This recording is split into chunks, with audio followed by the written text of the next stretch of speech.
We're in 3.2, and this is number 2. And these functions depend on one or more parameters, and we're supposed to find the absolute max and minimums. Okay, so we have to find p at 0, p at a, and any critical values in between. So we'll find p prime of x, which is 3x squared minus a squared. It's a constant times x, and so it's just the constant. And if we set that equal to 0, 3x squared has got to equal a squared, and x squared is going to be a squared over 3. Take the square root, and x is going to equal plus or minus a over the square root of 3. And if we're got to be between 0 and a, we're not going to do the minus. So we have to find p of a over the square root of 3. So if we put 0 into all this, we get 0. If we put a into there, we get a cubed minus a squared times a cubed. We get 0. And if we put this in, we get a to the third over 3 square root of 3, because square root of 3 times square root of 3 is 3 times square root of 3, minus a squared times a over the square root of 3. So we've got a cubed over 3, a cubed over 3. We got 1/3 minus 1, which is minus 2/3 a cubed over the square root of 3. I see this as 1/3 of these minus 1 of a cubed over square root of 3, which is minus 1/3 minus 1 is minus 2/3. So it appears that this, since a is a positive number, this is a negative number, so that's got to be the min, and the max is going to be 0, and happens at 2 places, 0 and at a. So that's problem A. Now let's do B. So we've got to put 1 over 2b into this, 2 over b into this, and then find any critical places. And A and B are both positive. B is greater than 1. So we have, oh, by the way, let's say here. So e to the minus bx, that's going to be a graph that's going like this. And if we're taking it times ax, when x is positive, that'll raise this side up, and when x is negative, it'll take this side to negative values. So it's going to go something like this. So we're going to have a max somewhere in there. So r of 1 over 2b would be a 1 over 2b e to the minus b times 1 over 2b is minus 1/2. So we've got a over b times 1 over 2 and square root of e, because to the minus puts it in the denominator, and 1/2 is the square root. So that's what we've got for this one. Then r of 2 over b is going to be a 2 over b times e, and 2 over the b. The b's are going to cancel. We'll get minus 2. So we've got a over b again times 2 over e squared. That's the endpoints. They're both positive. It looks like, I'd have to check, but it looks like this one might be bigger than this one. We can check that in a sec, but we got to figure out the critical value, so I got to take this derivative, and that's a product. It's ax times this. So I'm going to use s to the first and that the second, and do ABA, a prime b plus b prime a. Derivative of ax is a times e to the minus bx plus derivative of this, e to the minus bx is minus b e to the minus bx times ax. And I can factor out of this. This is what r prime of x is going to be.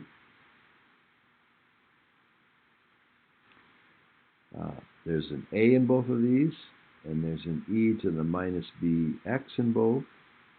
That would leave a 1 there, minus, if I take the a, e to the minus bx out, I've got a minus bx. This is never 0, so this is what's got to be 0. So if I have 1 minus bx equals 0, I have bx equal 1. I've got x equal to 1 over b. So I need to find r of 1 over b. And if I put 1 over b in there, I've got a times 1 over b times e to the minus b times 1 over b cancels, and I just got minus 1. So this becomes a over b times e to the minus 1, or minus 1 is 1 over e.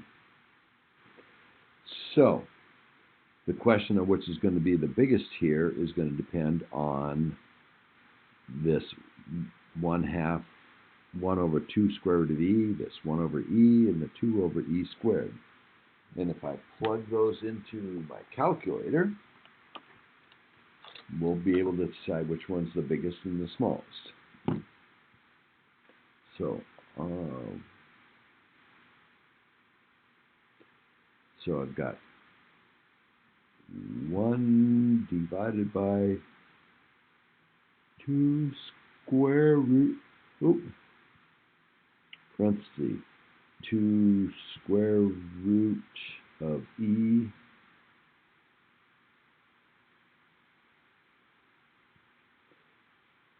and that is 0.3. A over b times 0.3.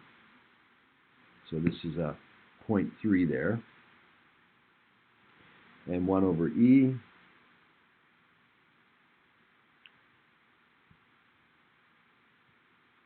is 0.36.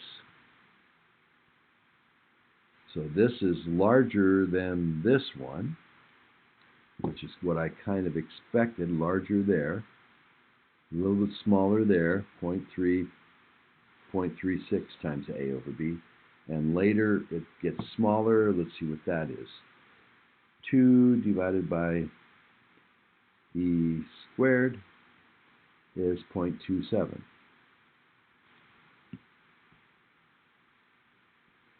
So 0.27 times a over b is less than 0.3. So this is where the min is, and this is the min. And this is neither max or min, and this is where the max is. 1 over b is where the max is, and the max is a over b times 1 over e. Let's do C. So now we have W of b which is a times 1 minus e to the negative b squared. We have w of 3b, which is a times 1 minus e to the negative b times 3b is negative 3b squared. And then we have wherever this is equal to 0, and if there may be one or more places or no places. So we got to take the derivative of this. A is a constant time stuff, so it's going to stay a times the derivative of that, which is minus b times the minus is b e to the minus bx. So we got ab e to the minus bx, which is never 0. So there is no critical places. So it's just a question of which one of these is larger and which is not. A and b are both positive. And so b squared, this will be, so this is a times 1 minus 1 over e to the b squared. And this is a times 1 minus 1 over e to the 3b squared. So this is a bigger number in the denominator, so that makes this a smaller number that we're taking away from 1 than this. So if we're taking more away from 1 here, this is going to be the smaller min. So this is the min, and it happens here at b, and this is the max. Now, if we just look at the function itself, e to the minus bx, let's just analyze it this way and make sure that we agree. E to the minus bx is a graph that looks like this, as long as e is positive, or b is positive. And if we have the minus of that, that flips it over. And then if we add 1 to that, it goes like this. And then we multiply by a, that'll push it further away from the y-axis or x-axis, so it'll go more like this. So if a is someplace, or b, we're going from b to 3b, the min will be on this side, which is what we figured out, and the max will be on this side. Okay, and now let's do D. So we have to put in pi over 3 times k, so we're going to have, the k's are going to cancel, so if I find s of pi over 3k, and it's times k, so the k's cancel, so I get the sine of pi over 3, which is square root of 3 over 2. Pi over 3 is there with a 60, so this is a half 6-degree angle, pi over 3, and square root of 3 over 2, sine is that. And we look at the other end, so we got the sine of, the k's will cancel, of 5 pi over 6. So pi over 6 is 30, 5 of them, 1, 2, 3, 4, 5 of them. 5 pi over 6, the sine is 1/2. So we're larger at this one, smaller there. Is there any zeros in between? So we take the derivative, which will be k, derivative of the inside, times the derivative of the bigger picture. Sine of something is cosine of the something. And we're trying to make this equal to 0 to find critical numbers. The k is not going to be 0, so this would have to be 0. So the cosine of kx equals 0 will happen at here and here and multiples of it. But we're got to be in a positive interval, so we're not going to use the negative angle, so we're going to use pi over 2. So kx has to be pi over 2, or 3 pi over 2, but I think that'll be too big. If we divide by k,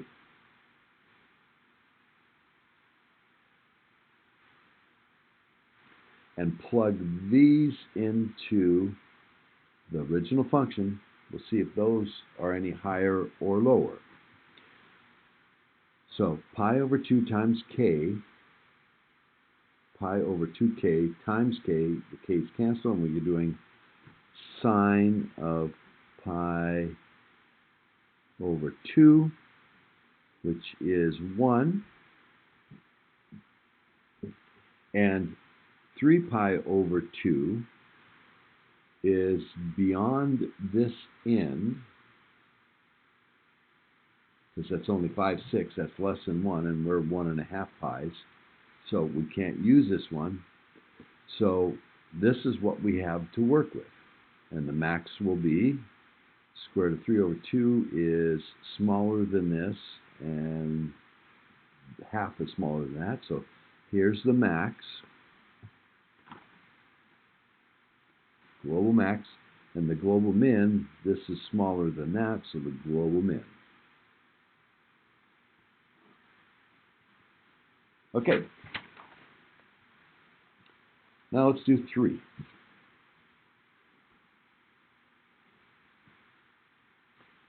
Basically, it says determine where the absolute max and min are if we can. So it says the slope is 0 or negative on the whole interval from a to b. So if here's a and here's b, the graph is continually either holding constant or going down. And so the height here will be f of a, the height here will be f of b, and if it's going down all the time, the max will be at f of a, is the max. And even if it stayed flat, there'd be more places than just a, but the height would still be f of a. The maximum height is f of a, and the min is f of b. Okay, next one. G is a critical number, so the slope is 0 at, has a critical number at C. Slope is 0. And C is between A and B. So here's A, here's B, and C is somewhere between. And G prime is positive. So the slope is positive, is increasing when X is less than C. So we've got an increasing on this side. And the slope is negative when we're bigger than C. So it's going down over here. So we know that there's a max the max is f of c, but we don't know which end is lower, so we don't know where the min is. It's either at A or B, but we don't know which.